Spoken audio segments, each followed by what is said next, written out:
you can get stronger by having boundaries, by recognizing what's okay and what's not, what's manipulative and what's not, what's gaslighting, what's not. Like, you can learn those things so that you can be stronger in the relationship. And then when you're stronger, you'll be able to make the decisions you need to. And hopefully your partner will come along for that journey of growth. If they don't, you'll be strong enough to do what you need to do and walk away for you and your children.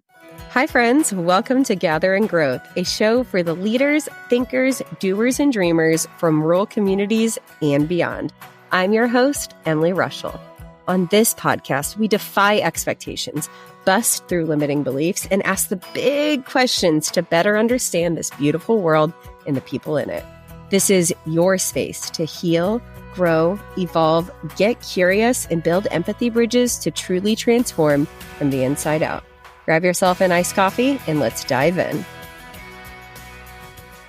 Hi, friends. Welcome back to Gather and Growth. Today, I am joined by Roxanne Granata, who is another one of my beautiful, inspiring powerhouse friends from the More Mastermind that I'm a part of. This interview is coming at a very cool time because I had the joy of working with Roxanne earlier today, actually like an hour ago, on something that she does exceptionally well. And so I'm kind of trying to put my brain back together after that coaching session and going all sorts of deep, which we'll get into today. I'm really looking forward to sharing her story, hopefully walking away with some tangible tools that we all can put in our toolbox to navigate the various seasons of life, good, hard, bad, beautiful, and everything in between. So, Roxanne, welcome to Gather and Growth.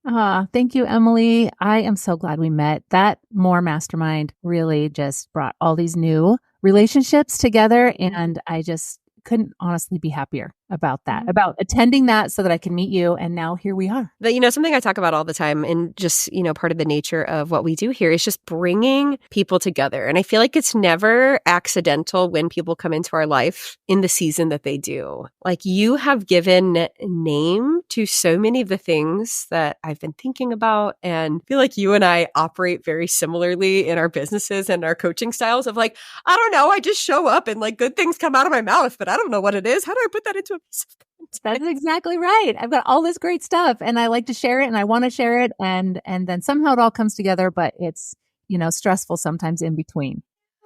So let's rewind as far back as feels appropriate for you. Mm-hmm. Tell us more about Roxanne. Who are you? Where are you? And what brought you here today? All right. So I'm going to start back with my story of finding out about my first husband's addiction. And the reason I want to start there is because it brought me to where I am today. So it's kind of an important thing. And we all go through different things in our life, like you said.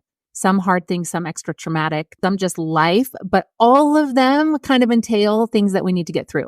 We create belief systems and there's trauma there, big or small, doesn't matter. My story kind of starts back then, and we'll go back to 2012. I had been married 17 years at that point, and I found a huge amount of my husband's addiction to pornography. Whether you agree with it or not, doesn't matter. This was more about like, I was so shocked and it was harmful and he was lying. And so that lying, manipulation, gaslighting really was taking a toll all those years, really.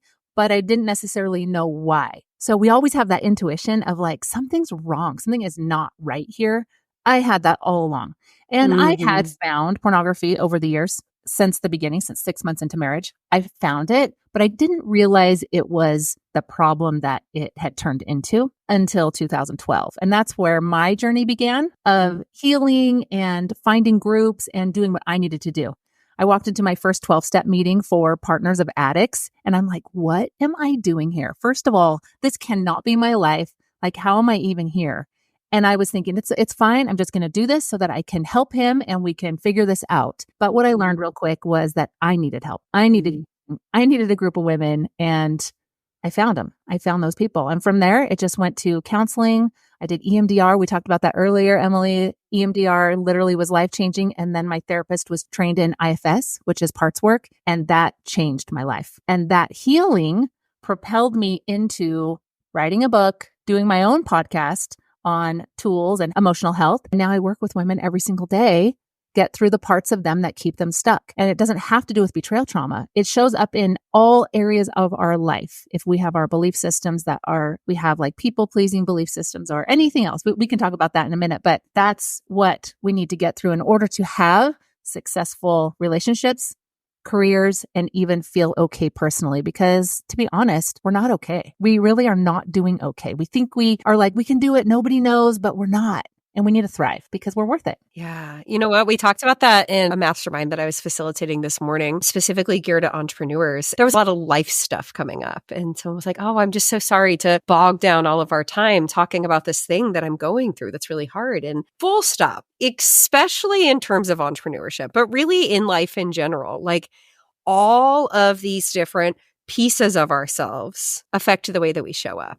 And I know for me, like I say 9 to 5 loosely, who actually works 9 to 5, I don't know, situation, it's a little bit easier to turn it on and off. But, you mentioned business. And when our businesses are an extension of self, it is impossible or really grueling to separate the two. I love that you bring up like what it looks like to really sit with these parts of ourselves and how all of these different pieces of our life from a really, really long time ago to something that happened last week, like show up in motherhood, in business, in marriage, in relationships, and in the way that we talk to ourselves. And so that basically it comes back to self. Mm-hmm. When you are aligned with yourself and you're noticing the parts of you that are feeling out of balance or that continue to show up, like the overwhelm or the fear or the sadness or the pain or people pleasing or boundaryless, anything like that, where you're noticing it in your life, it automatically is going to spill over into those other things, career, relationships, parenting, all of it. It's going to be there. So after this initial discovery in 2012, if you're willing to go deeper and share more, will you walk us through what really, I guess, the next 10, 15 years looked like within yourself, within your family, within your marriage, and then beyond? Because I feel like so much of that and what you experienced and then learned along the way really sets the stage for how exceptional you are at the work that you're able to do now.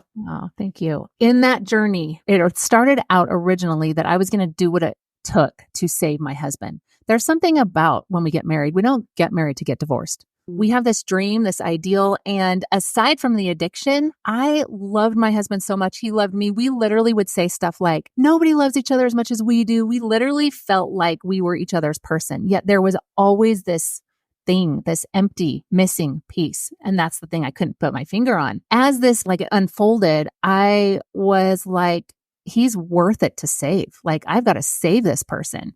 And I went above and beyond, to try and save him. And I really believed I could. And that's where I had to learn. What did that look like in trying to save him? So I scheduled all our therapy appointments. I made sure he was going to his. We went to 12-step every week. We literally didn't miss one 12-step week for a year and a half. Never missed a week. We went all the time. He became a facilitator in his group. I was one in mine. I'm like, we're thriving. I had this dream that we're going to be on the kind of like the light on the hill that helps people through addiction and their marriage can make it. That's what my dream was. We are going to do this and we're going to rise. We're going to come out of it. Even following him to making sure he went to his meetings, I would drive around and make sure that he actually went there because I didn't trust him.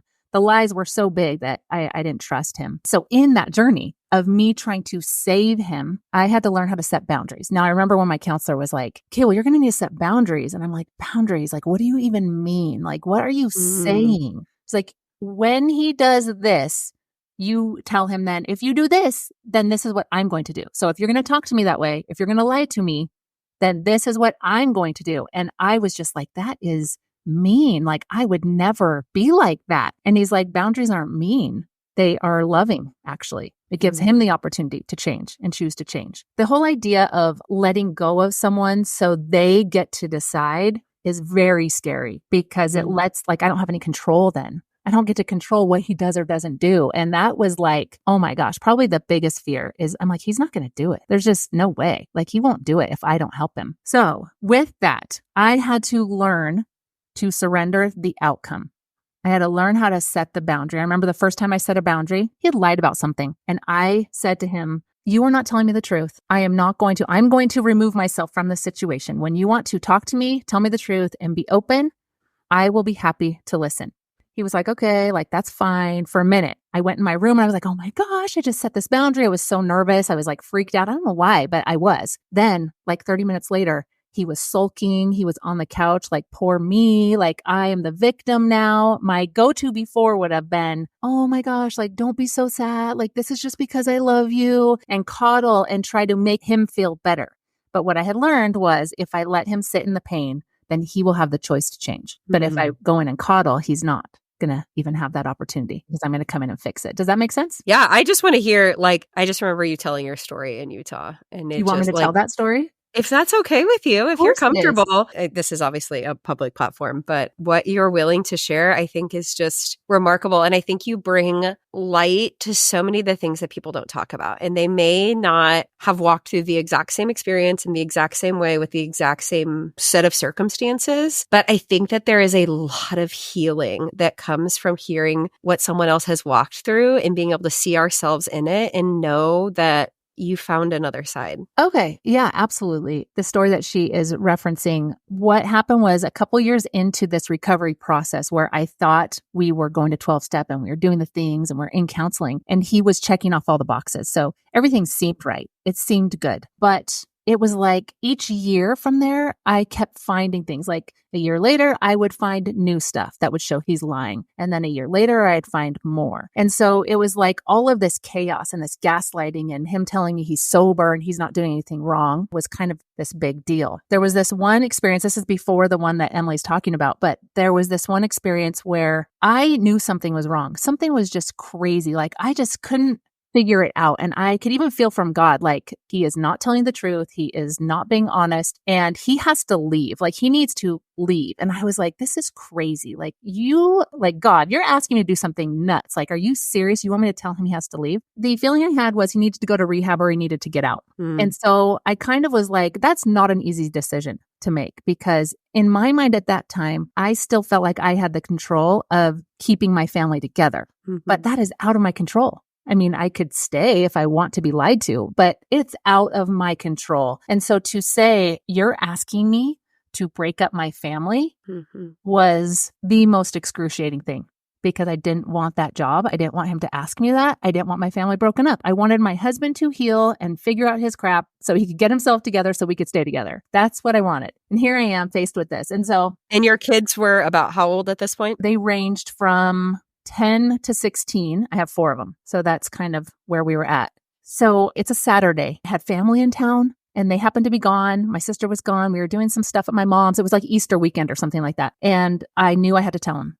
So I come out of my closet. That's where my safe space was. That's where I did all my processing. Came out and I said to him, you are not telling me the truth. You need to go to rehab or you need to get out. And he was like, I'm innocent. You're crazy. I'm going to make this hard on you. I'm not leaving. All stuff that he would never do in his normal right-brained mind. This is like addict brain talking. And I was just like, I do not believe you.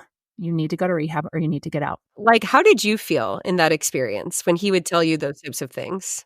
Oh, like when he was telling me he was sober and not lying to me, those? Yeah, like just that. Yeah. Over the years, I felt crazy. I felt like that gaslighting made me go, am I overreacting? Am I being this? Because he was really good at he would do something wrong and then he would come home from work and he would be overly loving. Yeah. Hug me and play with the kids. Like he was so awesome. And he was really good at making up for what he was doing in the other life that I didn't know about.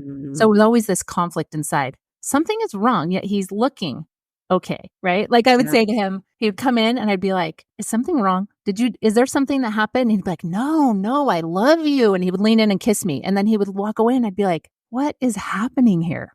This feels insane. So through the years of practicing and learning and going to therapy and doing EMDR and figuring out this stuff, I got stronger. And so in that moment, when I didn't have evidence in that moment, Easter weekend, when I said to him, you got to go to rehab or get out, it was like, I didn't need the reason anymore at that point. I didn't need any proof. The proof was inside of me. My gut feeling knew something was wrong and that he was lying. And I had done enough work at that point to be able to say, I don't believe you. You need to go to rehab or you need to get out. So he said he wasn't going to. He said he's going to make my life hard. We both left our different directions. And I was going through like laundry and I was grabbing stuff. And I all of a sudden grabbed a pair of his shorts and this key fell out on the ground. This is a key to his office that he had lost like 2 months ago.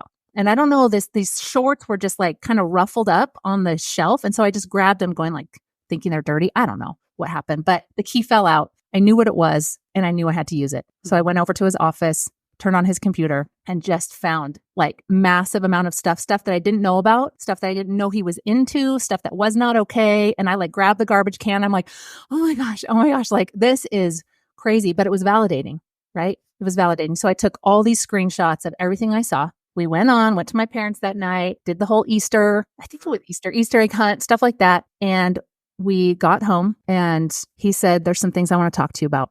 And I said, okay. So he takes out this list and he starts reading off all the things that are wrong with me. Oh, yeah, all these things. And he's like, your inspirations are off. You are crazy. I will stay with you if you get help.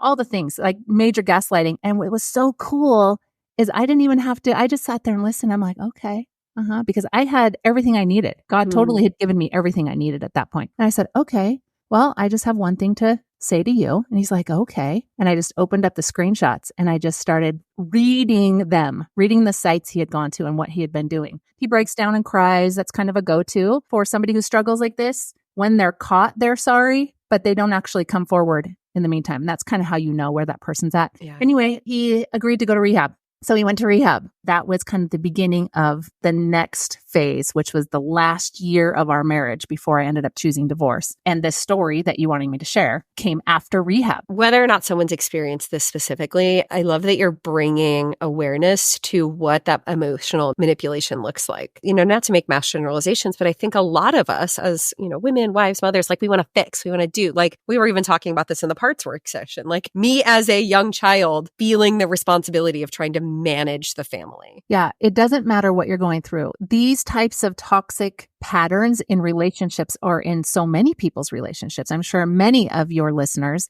have a harder relationship and they're trying to navigate it. So learning these types of behaviors doesn't mean you have to divorce, but you can get stronger by having boundaries, by recognizing what's okay and what's not, what's manipulative and what's not, what's gaslighting, what's not. Like you can learn those things so that you can be stronger in the relationship. And then when you're stronger, you'll be able to make the decisions you need to. And hopefully your partner will come along for that journey of growth. If they don't, you'll be strong enough to do what you need to do and walk away for you and your children.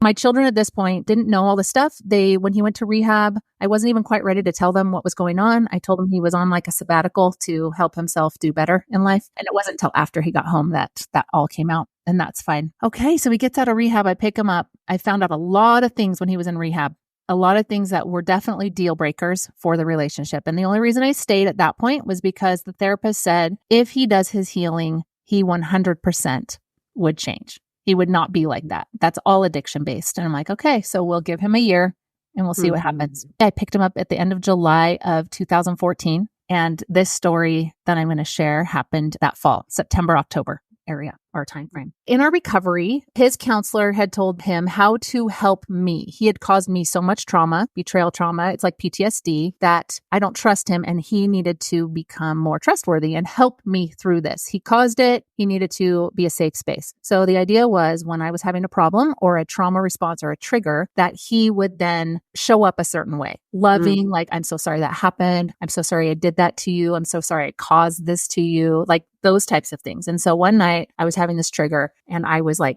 panicking. I started panicking and thinking, I don't even know what's true. Like nothing seems true. So I went to him and I said, I'm panicking. I'm having a trigger, or a trauma response. I just need you to tell me something true. And he's like, no, I'm not going to tell you something true. And so then my heart started racing and I'm like, oh my gosh, okay. I'm like, you don't understand. Like, you've got to tell me something that's true. It doesn't have to be addiction related. Just tell me something that is true. And he's like, no, I'm not going to tell you something true. And I was like, you tell me something true. You tell me right now. You tell me. And he's like, I will never tell you the truth. I will never tell you the truth.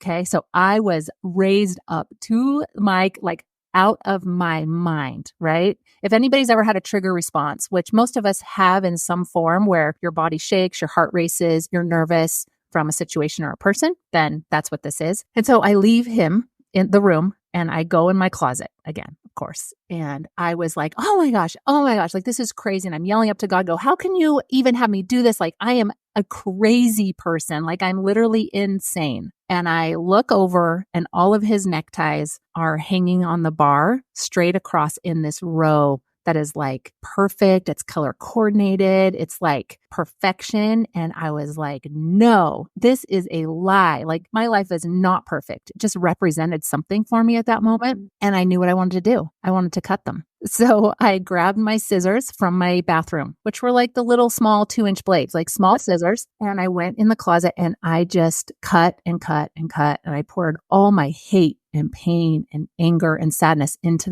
cutting those ties. And I was like, oh my gosh. And I fell to the floor. And I was like, can't you see I'm so broken? I am so broken. I do not know what to do. Mm-hmm. It was crazy. I felt crazy. So I left just for the day, like just left. And I was parked somewhere. I opened up Facebook and there was some sort of quote that I saw like right away, like something about, are you going to let somebody else dictate how you react in life? Something like that. I was like, oh my gosh. So at that point, I texted my husband and I said, well, you may or may not need all new ties.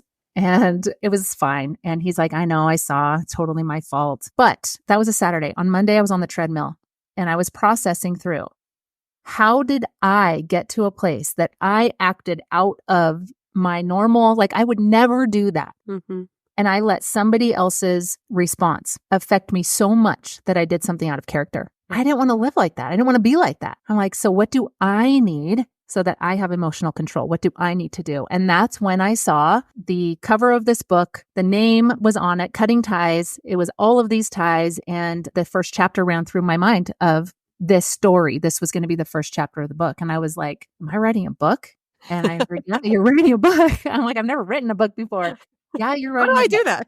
Yeah, exactly. And basically, it's just God. And he's like, you need to show women that they can do this. They can do hard things and they can regain their life and they can thrive, that they can be okay, even if they have to go through something hard. And maybe not everybody will have to go through something like this, but hard things are hard regardless of how heavy they are. They just are. And so that's kind of where that began. From there, I got stronger and stronger. And eventually I did file for divorce. We separated a few months after that scenario. And then I did file for divorce that following summer. So a year later. All of these pieces and tools were things that you picked up along the way. What did that process look like? You mentioned going to therapy and getting stronger, but how did these things that you know now help guide you through that journey? Well, anytime we learn something new and we go from just doing talk therapy. So originally I started with just talk therapy, which was so helpful because I didn't know what I was doing.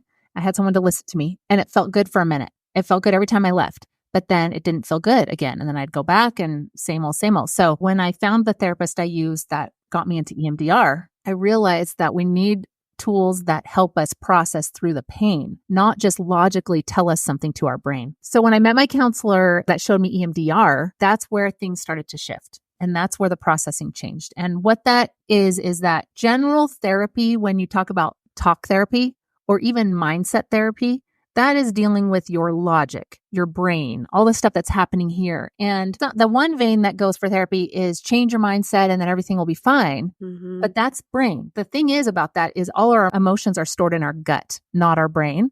And so logically, we can talk all day long about what we want to do, what we should do. But if our emotions aren't on board, if we're not healing the emotional roots, then it won't matter how much mindset work we do. We have to heal the emotion. So EMDR is a way of processing. It's kind of like your brain processes left to right, and it is a fast version of processing. So the idea is to have some sort of way to process left to right. So like you might have buzzers in your hand that beep one hand, then beep the next hand, alternating. Mm-hmm. Or my therapist held his finger up and he put his finger side to side and my eye followed it. Mm-hmm. And what that does is when you are targeting a memory or an experience that was painful and you do it through EMDR, you're thinking about that target. He asks you questions, you do the processing with it. And what happens is it will process through that experience super, super fast. So you pull up an experience that happened. Let's just say you felt like you had to manage your family, like you were talking about, Emily, like where you're a little child and you think you have to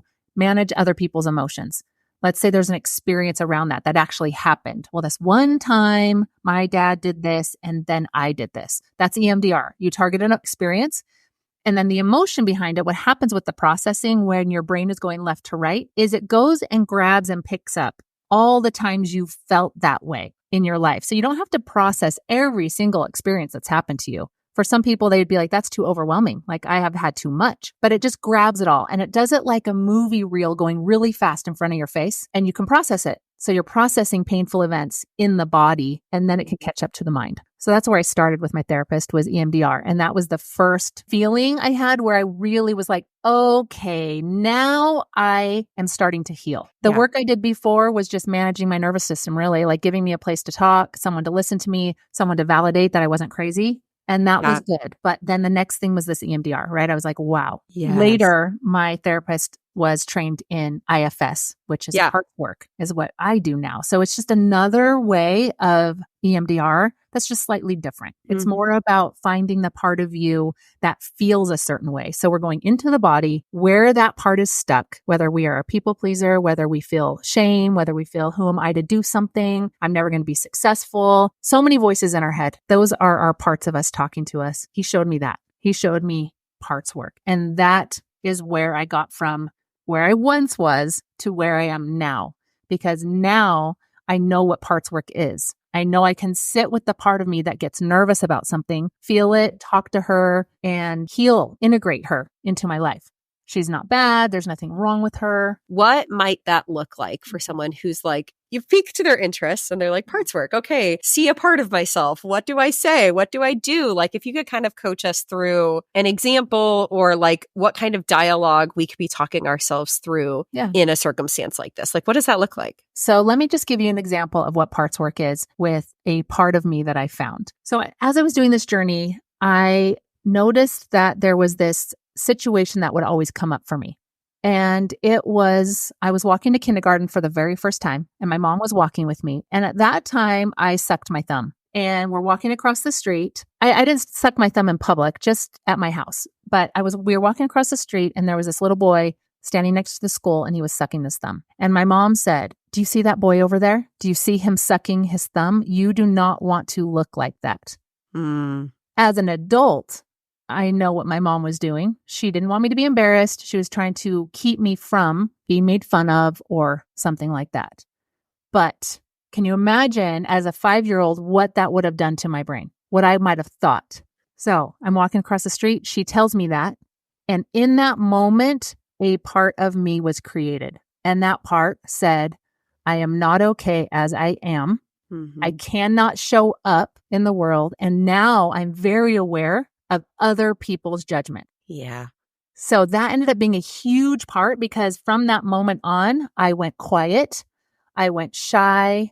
I didn't show up in the world. I was nervous to start something new. What will people think?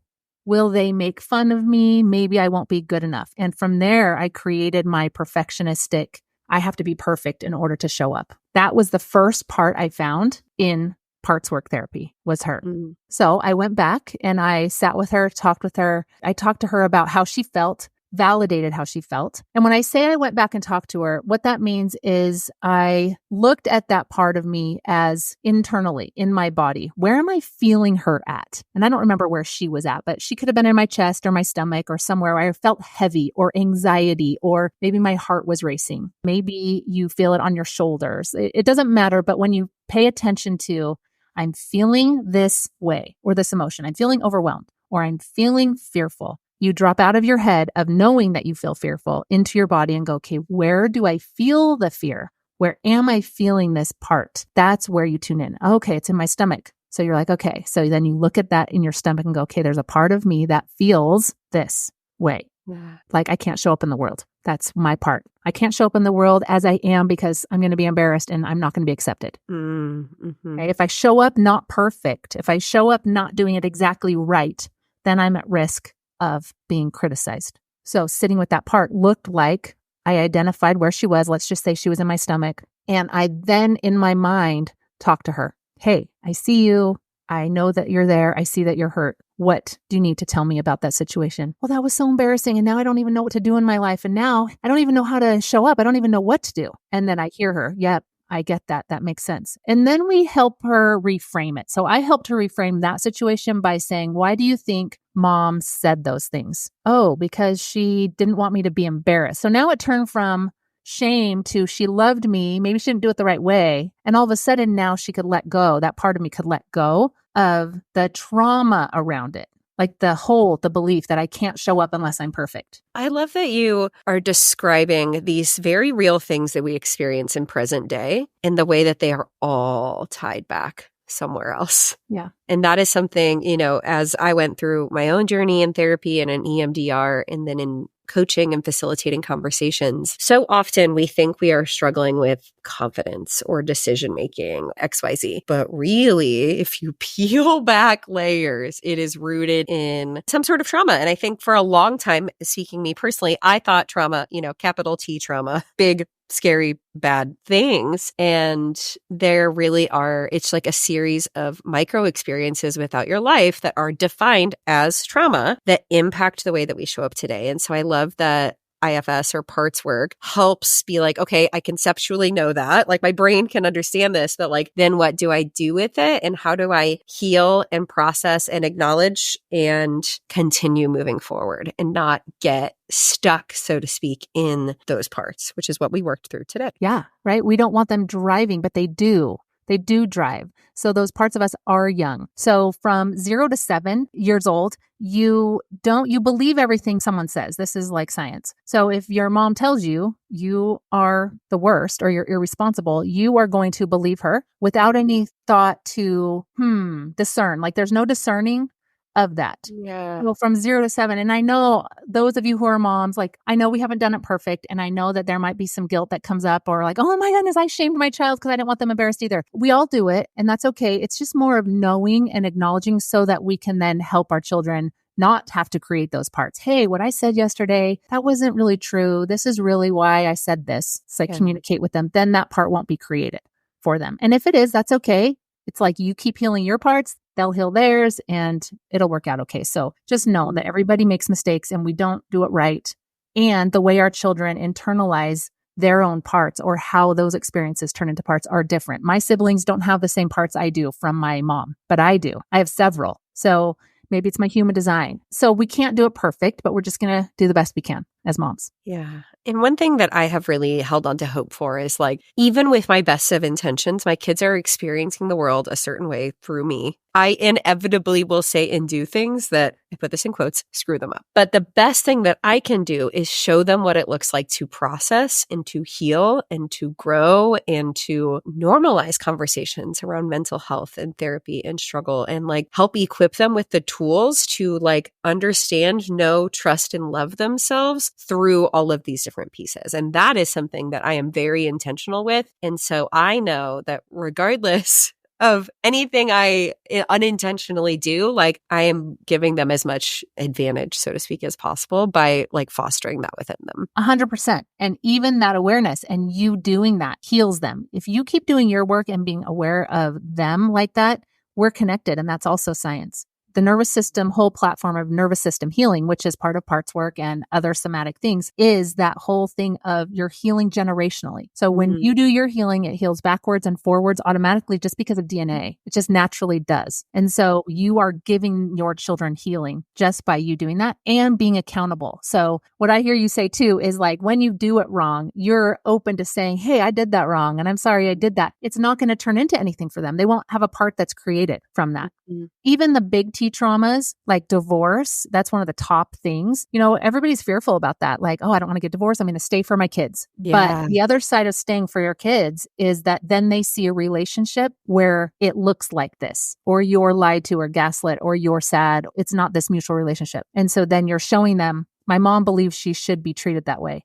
Or in an unhealthy relationship, we're not showing them the pattern of what love can be when we stay. Yeah. So it can feel traumatic, but if you sit with them, like I sat with my kids, my one son was already gone out of the house, my oldest at that point, but my second child, my daughter, she's in a class at her college around trauma, and she wrote a whole paper on it, on trauma and how it didn't turn into a big T trauma for her because every night we sat together, we talked about the day, we talked about what came up for them, we cried together, I laid in their beds with them, and along my healing, they watched me heal. And so it didn't turn into that type of trauma for her. Even though it's a big trauma, it didn't turn into that, if that makes sense. Wow. So same with parts. When we make those mistakes with our kids or do our best, they don't have to create all the parts. It's more when there's no communication that happens. So from 0 to 7, we believe everything. Then after that, we take those beliefs and we start acting that way. Like you were talking about earlier today about managing your family dynamic or showing up this way because you didn't want to be too much or you didn't want to make people upset or whatever. And that continues. Most of our parts are created when our frontal lobe of our brain is not connected yet. And that's at 25. So all these parts are created before that, not after. They just show up when we're older. So for someone listening who feels like they're in a relationship, whether it's marriage or someone else in their life, that they're experiencing, I don't even know what word I want to use, like difficulty. It's just not feeling or looking the way that they wish it would. How do you coach women and couples through that? I coach women individually, not necessarily as a couple, because the person, the individual needs to decide what is going on, what's wrong. So I ask them, what is happening? Well, I'm not seen and heard. Our basic things that we want is to be seen and heard, and then we feel loved. So when we're not seen and heard, we go into that. Well, what's going on? What's happening in your relationship? And then we talk about, do you want to set boundaries? Yes, I do. But then the parts show up like, there's no way we can set a boundary. He's not going to do it. He's not going to respect the boundary. So how am I supposed to do that? And then we work on the parts that show up around taking control of your life and taking those action steps. Because a lot of the time we will just stay quiet to avoid any conflict or making someone mad or if they leave. And if we are fearing those things, then that means our parts are showing up like, we won't survive if he leaves. Like we cannot have him leave. Then it would be my fault because those are just parts.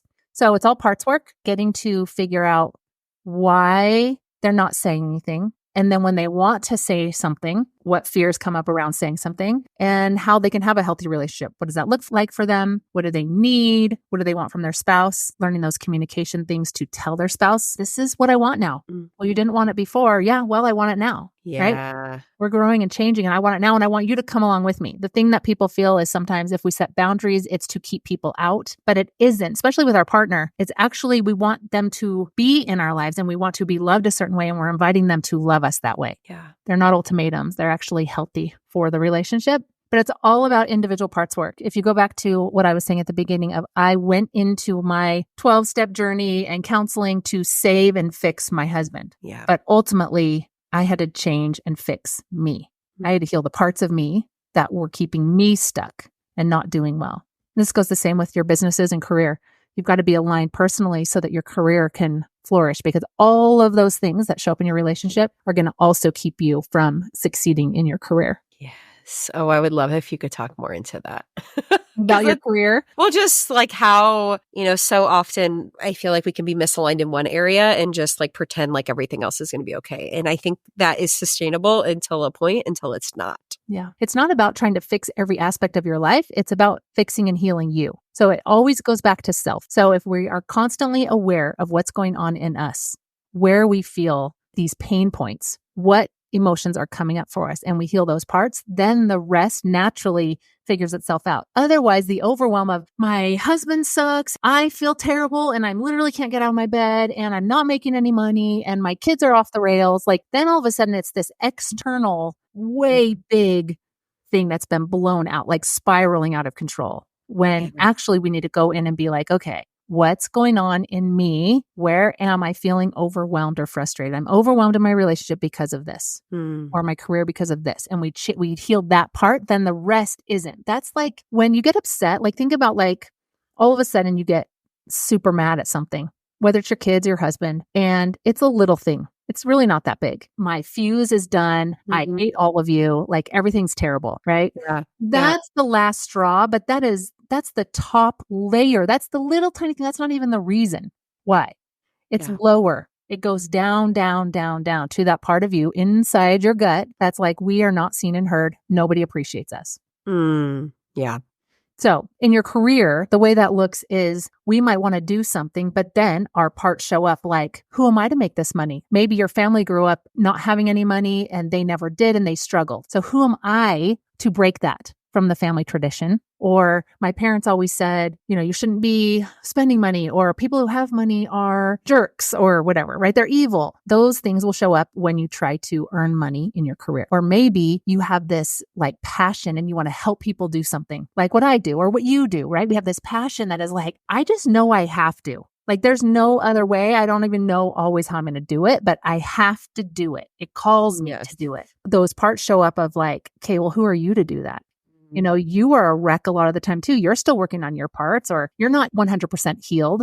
Why do you get to do that? Those are parts. Those are parts that are fearful of rejection, parts that are feeling less confident, that maybe didn't get the confidence they needed as younger children. When we feel that, oh my gosh, I am feeling imposter syndrome in my job, go internal. We're not going to try to fix it outward. We're going to fix it inward.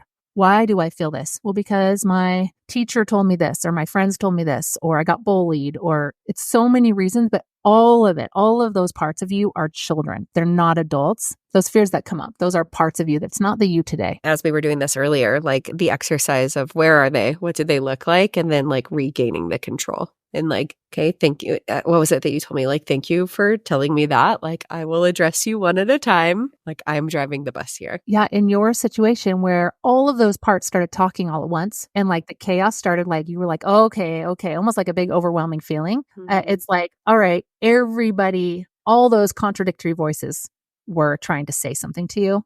And so that image of you standing at the front of the bus and all of your parts are chaos and wild and throwing papers and everywhere. And for you to say, hey, everybody, and take back the control, because ultimately to tell your listeners, like ultimately you are your age now, but your parts of you, the fears and anger and resentments and all that, they're little. You have to take back the control of, okay, wait a second. I'm this age now. These thoughts and feelings I'm having are coming from one of my parts that's young. So imagining yourself on the bus and being like, okay, everybody sit down. I'm going to address you guys. I want to talk to you. I want to hear from you, but I'm in charge. It helps that chaos. The other thing I can teach your listeners that will be helpful when you are overly anything, like let's just use overwhelmed, where you all of a sudden are like at capacity and you're like, oh my gosh, I have too much. I just want to run from all of it. Like this is too much. If you imagine in your mind a container, it can be any kind of container. It can be a bin or a barrel. It doesn't matter. You imagine in your mind a container. And then you close your eyes and you gather up everything that is bothering you. People, things, phrases. This is too much. This is so overwhelming. I hate this. I don't want to do this job. Like everything. You just let it kind of spill out. And then you imagine yourself putting it into the container. So taking it out of your body and into the container. Kind of like how journaling is. Journaling is getting it out of your body and onto paper. This is like getting it out and throwing it into this container. Not to throw it away, not to put it under the rug. We don't do any of that. But to free up the space so you can think clear. Because when we're at capacity, we don't think clear. And then we're cutting ties. And then we're doing crazy stuff. And we're yelling at our kids. And there's no reason. It's that we're at capacity. Imagine yourself putting it into this container. And then you're going to set the container aside. And you're just going to say, I'm going to come back to the container to deal with the things that I need to. But I don't need to hold them inside of me while I do that. So then you're clear. You can do it in the car. You can do it anywhere. And you can just be like, ooh, I'm overwhelmed or I got triggered. Okay, into the container. That's going into the container. For people who have hard relationships, I mean, I put my husband in the container. I'm like, hey, he's going in the container and all his stuff is going in the container, because otherwise we spin off and it spirals out of control. It turns into places that aren't necessarily real or true. Very much so. So to come back to your story, tell us what it looked like on the other side of all of this. Okay. I think that's really important to share, because you even brought up like, we will never be safe in the absence of him. And that was a story you were telling yourself that is... Like, how are we going to handle it without him? What am I going to do? How am I going to afford this? The main concerns women have with choosing divorce are, what will happen to my kids and how will I financially do it? Those are the two biggest questions. If they didn't have kids and they had their own money, they would leave. That's what everybody says. I would leave. So those are big deals. What it looks like on the other side is when you heal you, all the rest of it works itself out. It really does. And you give your children a better chance. So the other side is very boundaried. I can be boundaried and I can be nice. I didn't know that that was true. Before I was like, boundaries are mean, but no, boundaries are loving, not only to myself, but to the other person, gives them back their life. The other side looks like I didn't date people that had red flags just because I wanted somebody. So the first guy I dated, he was so cute. And he gave me this thing because I was older. I was like 44, I think. Was I 44? 42? I don't know. I was in my 40s. So I was nervous. Like, who's going to date me? Like, this is crazy. Like, how are we going to do this? And this guy was so cute and he was a little younger than me. And I was like, okay, it gave me confidence. Like, I can do this, but major red flags, like major narcissistic stuff, like terrible stuff. So then I didn't need to fear, like, I'll never find anyone again. Maybe I should settle. It was like, Yeah. no, I'm never doing that again. Never. Yeah. So it gave me confidence. It gave me security. It also gave me like more control over my life. Like instead of needing somebody else to make my life okay, it gave me the opportunity to go after my dreams and passions. Like I wrote that book. I wrote that book when I was married, but published it after when I was divorced. So it's like that just all started. Started a podcast. It's like everything was like, I get to decide and I get to choose. The other side looks healthy, happy, not perfect, but it looks authentic. I'm married now. I've been married for almost 5 years. Together we have 7 kids. We have 2 kids that are married and 1 grandchild. And my husband does his work. I didn't marry someone who didn't want to do his healing work. I married someone who already went to therapy for his life and his stuff. He has a Partswork therapist right now. He does Partswork. So it looks like calling out the stuff that isn't working and that person taking accountability and going, okay, I'm going to go to therapy. That's what it looks like. It looks like me not settling or suffering in silence. It's using my voice to say what I want and what I need. And I can do that and still be loving and kind, and mainly to myself. In the like thick of the hard, did you ever in your wildest dreams imagine a reality that you exist in today? Oh no. But in my closet, I would be like, God, like literally, I cannot be going through this just for me to learn something. Like I cannot, this is crazy. If I'm going to do this work, because I literally went all in, like I learned every modal, everything. It was brought to my face. I was like, hey, let's do it. I don't know how many books I read. I did it all because I just wanted to. So I was like, God, if I'm going to do all this, it needs to be for someone else too. Like I need to be able to help somebody. I don't want to just sit here and don't use this for good. Yeah. So that's what I wanted. I thought it would be with my husband at that time, but it isn't, and it doesn't matter. I'm doing it and I love it. Every day I love what I do. And not everybody's betrayal trauma like me. It's just working on these parts of us that keep us stuck. I don't want women stuck. I want them thriving. Women have so much passion. They like want to do stuff. But for some reason, we think we need to stay small or accommodate or let someone else or not be too much. We don't shine, but it's time. We have so much to offer and so much to give. And it really changes the world when the women are showing up and having that passion and learning things and growing.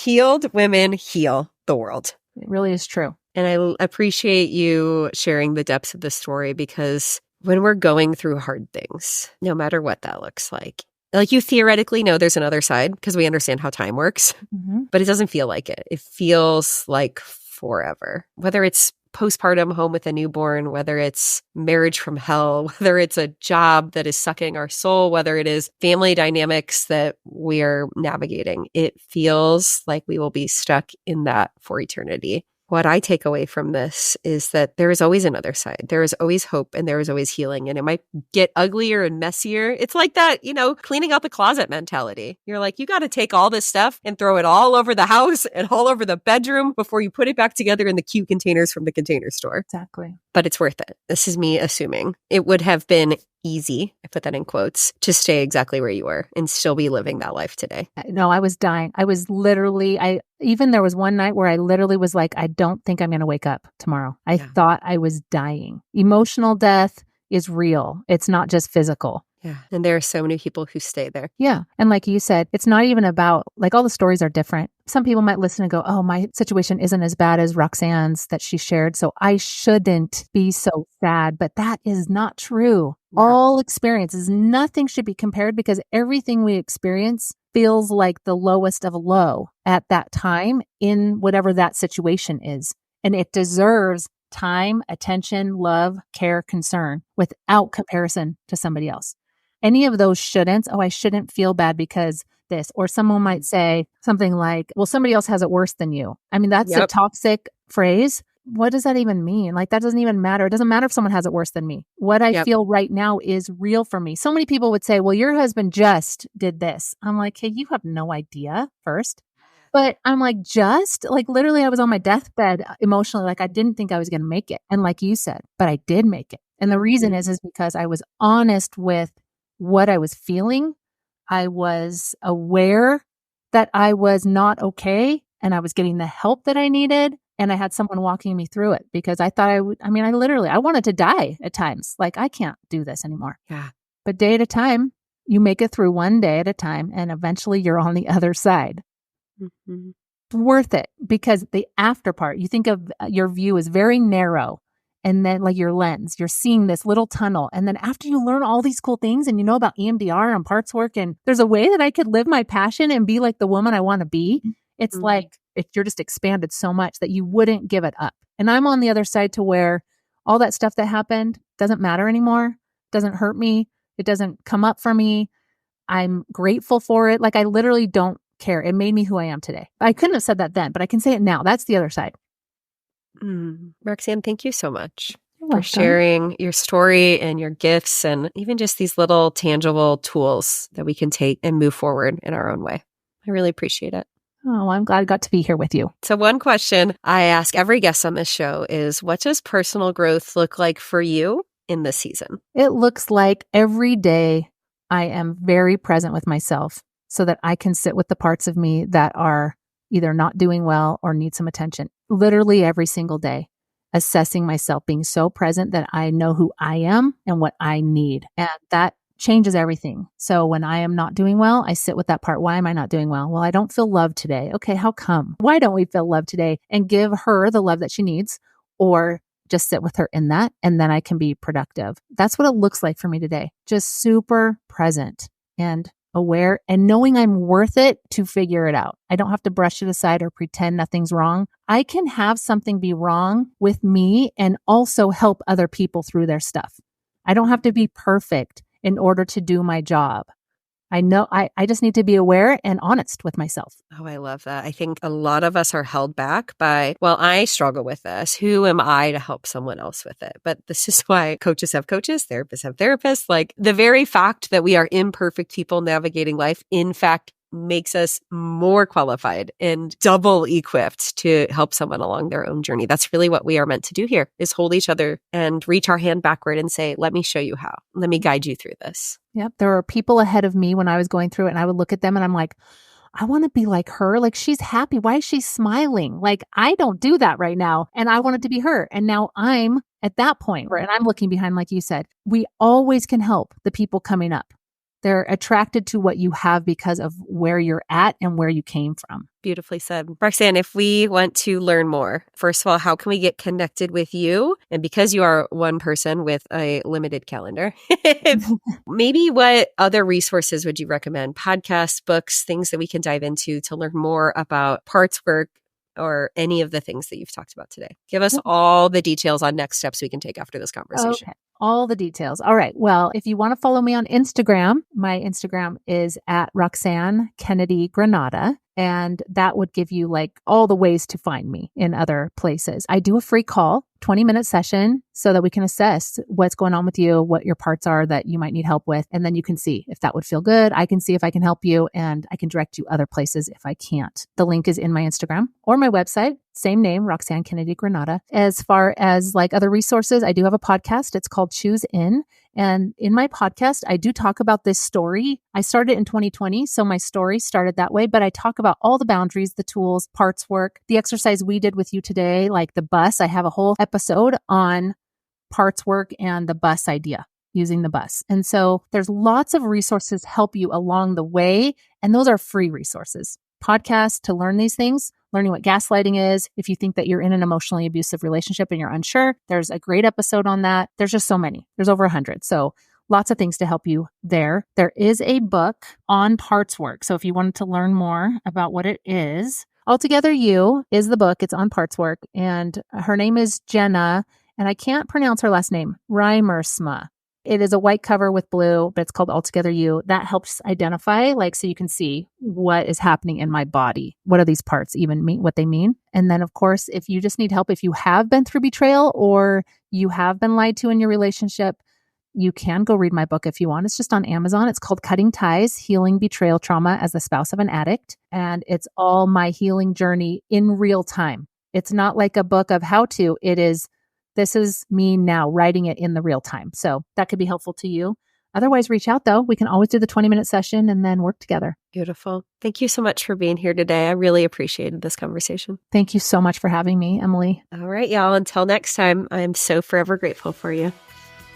Have I told you today how much I appreciate you? I'd like to imagine this was a meaningful backyard patio kind of chat between friends sipping LaCroix at sunset. If you enjoyed today's show, please take a screenshot to share or forward this episode to a friend. You can also find me at Emily Rushell over on social to continue the conversation. It's truly a joy to hear what tidbits and takeaways made an impact on your day. As always, all links and resources mentioned in today's episode can be found in the show notes listed below or over at emilyrushell.com. Special thanks to my podcast manager, Jill Carr, for the time and love she puts into producing Gather and Growth for this community. What a blessing it is to be on this personal growth journey together. Forever grateful for you.